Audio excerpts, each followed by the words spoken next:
আজ পাত্রপক্ষ আমায় দেখতে আসছে।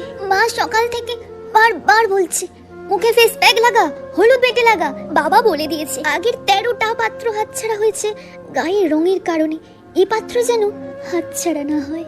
মা সুন্দর শাড়ি গয়না সব এনে দিল।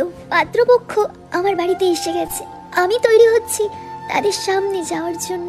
শুনতে পাচ্ছি বাবা বলছে মেয়েরা আমার সব ভালো, শুধু গায়ের রংটা যা একটু কালো। আমাকে দেখেই পাত্র বলল আচ্ছা আমাকে পছন্দ তোমার। আমি অবাক হয়ে সম্মতি জানালাম শুধু। পাত্রের মা আমার বাবাকে বলল দাদা, একটা মেয়েকে মিষ্টির প্লেট সাজিয়ে সেজে গুজে বসে প্রত্যাখ্যাত হওয়ার যন্ত্রণা আপনি বুঝবেন না।